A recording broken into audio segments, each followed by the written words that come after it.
Hello everyone, welcome back to my YouTube channel. അപ്പോൾ ഇന്ന് നമ്മൾ സംസാരിക്കാൻ പോകുന്ന കുറച്ച് ഓറൽ ഹൈജീൻ ടിപ്സ് ആണ്. അപ്പോൾ നമുക്ക് വീഡിയോ സ്റ്റാർട്ട് ചെയ്യാം.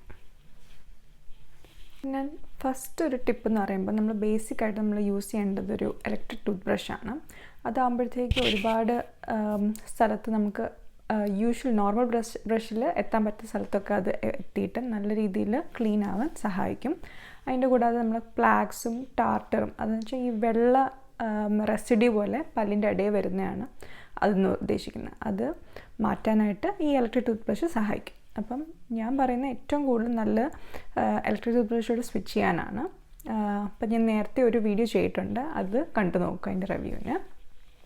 അപ്പം അതിൻ്റെ കൂടെ നെക്സ്റ്റ് നമുക്കൊരു ഉപയോഗിക്കുന്നൊരു വൈറ്റനിങ് ടൂത്ത് പേസ്റ്റ് ആണ്. അപ്പം ഞാൻ റെക്കമെൻഡ് ചെയ്യുന്നൊരു വൈറ്റനിങ് ടൂത്ത് പേസ്റ്റ് എന്ന് പറയുമ്പോൾ മാർവിസ് എന്നുള്ള കമ്പനിയുടെ ആണ്. ഇത് എല്ലായിടത്തും അവൈലബിൾ ആണ്. അപ്പോൾ ഇതിൻ്റെ പ്രത്യേകിച്ചുള്ള വൈറ്റനിങ് ഉള്ള റേഞ്ചിലുള്ള കോൾഗേറ്റിൻ്റെ വൈറ്റനിങ്ങും നല്ലതാണ്, മാർവിസിൻ്റെ നല്ലതാണ്. ഈ ഒരു സെൻസോഡൈൻ്റെയും വൈറ്റനിങ് ടൂത്ത് പേസ്റ്റ് ഉണ്ട്, അത് നല്ലതാണ്. ഏറ്റവും ബെസ്റ്റ് റെക്കമെൻഡ് ചെയ്യുന്നത് മാർവിസിൻ്റെയാണ്. ഇത് ഒരു യൂസിൽ തന്നെ ടീത്ത് കുറച്ചും കൂടെ വൈറ്റർ ആവുന്നുണ്ടെന്ന് എനിക്ക് തോന്നുന്നുണ്ട്. അപ്പോൾ ഇത് പൊട്ടിക്കുമ്പോൾ ഇങ്ങനത്തെ ഒരു നല്ലൊരു പാക്കേജിങ്ങിലാണ് വരുന്നത്.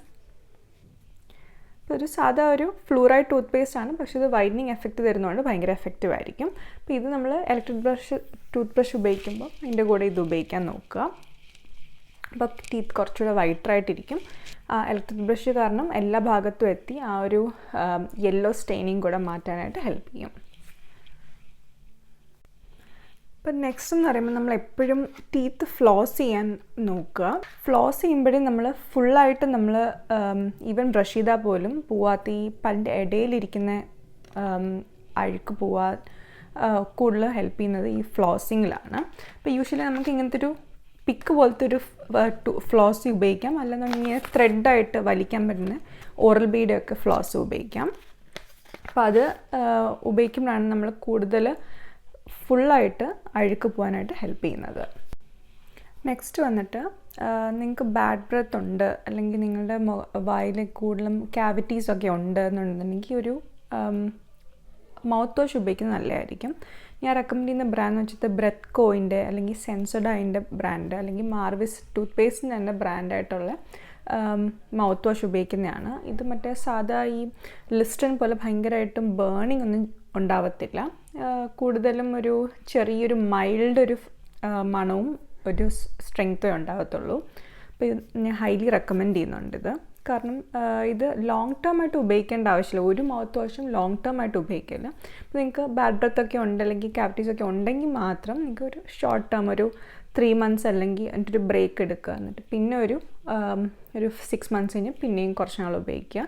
ലോങ് ടേം ആയിട്ട് ഉപയോഗിച്ച് കഴിഞ്ഞാൽ പ്രശ്നം എന്ന് പറയുമ്പോൾ നമ്മളുടെ വായിലുള്ള നാച്ചുറലി ഗുഡ് ബാക്ടീരിയാസിനെ അത് കില്ല് ചെയ്യും. അപ്പോൾ ബാഡ് ബാക്ടീരിയസിനെയും അതിൻ്റെ കൂടെ തന്നെ നല്ല ബാക്ടീരിയസിനെയും കില്ല് ചെയ്യുമ്പോഴേക്കും നമ്മൾ ആ ഒരു വായിലുള്ള നല്ല ബാക്ടീരിയാസിനെ കില്ല് ചെയ്തുകൊണ്ട് നമ്മളുടെ ആ ഒരു pH ഒക്കെ ചേഞ്ച് ആവാൻ സാധ്യതയുണ്ട്. എന്നിട്ട് അത് കൂടുതൽ ബാഡ് ബ്രെത്ത് ഉണ്ടാക്കത്തുള്ളൂ. അപ്പോൾ കുറച്ച് നാൾ ഉപയോഗിച്ചിട്ട് ഗ്യാപ്പ് ചെയ്തിട്ട് പിന്നെ ഒരു കുറച്ച് നാൾ ഉപയോഗിക്കുന്നതായിരിക്കും മൗത്ത് വാഷ് നല്ലത്. നല്ലൊരു കമ്പനിയാണ്.